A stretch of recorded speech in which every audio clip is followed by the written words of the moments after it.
புதுச்சேரி மாநிலத்தில் அழிந்து வரும் அரிய நாட்டார் கலைகளுள் தோல்பாவை கூத்தும் ஒன்று. தற்போது புதுச்சேரியில் தோல்பாவை கூத்து கலையை நிகழ்த்தி வரும் ராஜி தஞ்சாவூரில் பிறந்தவர். இவரது தந்தை ஆவரஞ்சி தோல்பாவை கூத்துக்கலையை தொழில்முறையில் செய்தவர். சிறு வயதிலேயே தந்தையை பறிகொடுத்த ராஜி பாவை கூத்து நுணுக்கங்களையும் பாவைகள் உருவாக்கும் முறைகளையும் தன் மாமா ராஜப்பாவிடம் கற்றுத் தேர்ந்திருக்கிறார். 1981 தன் மனைவி ஜோதியுடன் அருள்மிகு திருவக்கரை வக்கிரகாளியம்மன் நாடக சபை எனும் குழுவை தொடங்கிய ராஜி தமிழகத்தின் மூலை முடுக்கெல்லாம் பல நிகழ்ச்சிகளை நடத்தி இருக்கிறார். தோல்பாவை கூத்தை தமிழகம் முழுக்க கொண்டு சென்ற இவர் பல ஆண்டுகளாக நிரந்தரமாக வசிக்க இடமின்றி தவித்திருக்கிறார் என்பதுதான் பெரும் சோகம். இவர் நாகப்பட்டினம், வேளாங்கண்ணி, காரைக்கால், திருத்துறைப்பூண்டி என திரிந்து இறுதியில் புதுச்சேரி பிள்ளையார் குப்பத்திற்கு வந்து சேர்ந்திருக்கிறார்.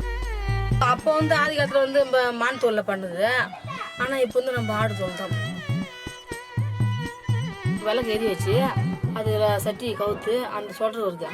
அந்த சொட்டரை கொட்டாஞ்சில போட்டு நம்ம வேப்பம் கோந்து இருக்கு அந்த கோந்து அதில் போட்டு நல்லா கரைக்கணும். கரைச்சி நல்லா புளிக்க வைக்கணும். வெயில்ல புளிப்பா இருந்தால் தான் அது வச்சு ஏதுறது. அது கறி இங்கே நம்ம தயாரிச்சுக்கலாம். புராண இதிகாச கதைகள் மையமிட்ட சடங்குகளில் கூட இன்று திரை இசை பாடலும் ஆடலும் இடம் பிடித்து கொள்ள இன்றைய திருவிழாக்கள் தோல்பாவை கூத்தை முற்றிலும் புறந்தள்ளிவிட்டன என்பதே உண்மை.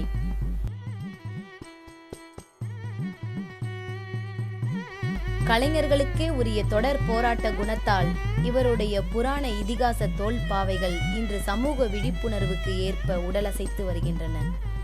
இவருக்கு இப்போதைக்கு இருக்கும் ஒரே ஆதரவு புதுவை அரசின் கலை பண்பாட்டுத்துறை, எய்ட்ஸ் கட்டுப்பாட்டு மையம், செய்தி மற்றும் விளம்பரத்துறையினரால் மாதம் ஒரு முறை நிகழ்த்தப்படும் நிகழ்ச்சி மட்டுமே.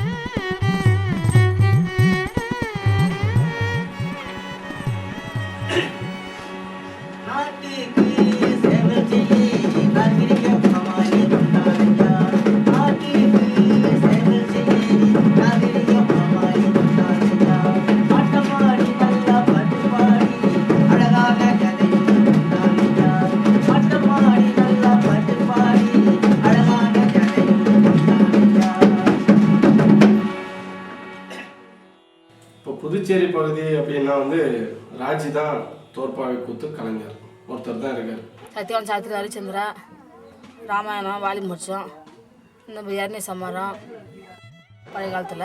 ஆனால் இப்போ எல்லாம் பெண் கல்வி, இந்த அனைவரும் கல்வி,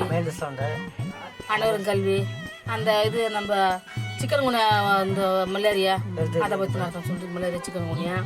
இப்போ என்ன சொல்கிறாங்கன்னா இப்போ ஒரு இது வந்திருக்கு அந்த ரத்த சோகை இந்த பண்ணி காய்ச்சது. அதை பற்றி இந்த கர்ப்பிணி பொண்ணுங்கள் எப்படி இருக்கணும் அதை பற்றி தாய்ப்பாலை பற்றி ரத்தத்தில் ஊட்டச்சத்து அதை பற்றி கேட்டுருக்காங்க. ஆனால் முதல் தான் அந்த இதுதான் ராமாயணம், வாலி மோட்சம், அந்த சத்தியவான் சாத்திரி, நிலத்தங்க இதெல்லாம் அப்போ அந்த காலத்தில். இப்போ எல்லாம் இந்த சமூக நடந்து தான் கேட்குறாங்க.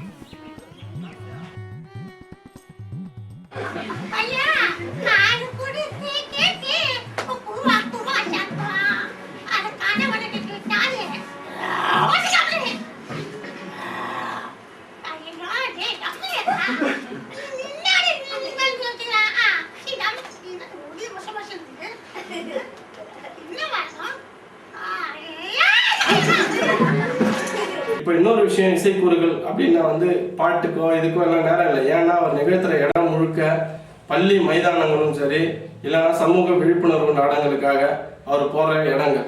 இப்போ இதில் எதுலையுமே இசைக்கோ இதுக்கோ நேரம் தேவையில்லை.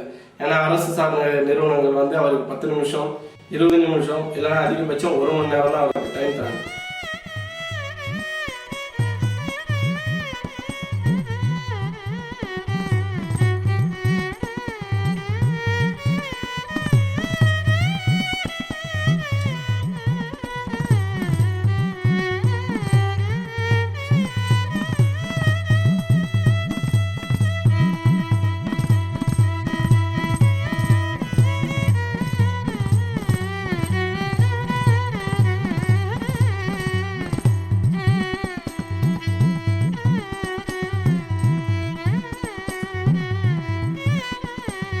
குறைஞ்சபட்சம் அடுத்த தலைமுறைகளுக்கு இதை பற்றியான ஒரு புரிதலாவது கண்டிப்பாக வர வேணும். ஏன்னா இது ஆதி வடிவம். இது நாடகத்தில் மனுஷங்களை அசைய வைக்கிறதுக்கு முன்னாடி அவன் கண்டிப்பாக தோல்பாவை தான் அசைய வச்சு பார்த்தான். அது அசைய போக தான் வந்து நம்மளாலே அசைய முடியுன்றதை கண்டுபிடிச்சான். அப்போ இது ஒரு கல்வி திட்டத்தில் கூட வந்து இது கண்டிப்பாக பயன்படும். இது கல்வி திட்டத்திலேயாவது இதை இணைக்கும் போது அவங்களோட வாழ்வு ஏதாவது ஒரு வகையிலாவது ஒரு ஒரு ஒரு பக்கமாவது அவங்க வாழ்வில் வெளிச்சம் வரும்னு நினைக்கிறேன். அவங்க தொடர்ச்சியாக பொம்மைகள் செய்யறதுக்காவது, அந்த தோற்பாவை செய்யறதுக்காவது ஏதாவது ஒரு வாய்ப்பு நம்ம ஏற்படுத்தி பார்க்கணும். கண்டிப்பாக கலைஞர்கள் எல்லாருமே இதுக்கு பொறுப்பெடுத்துக்கிட்டு செஞ்சாகணும்.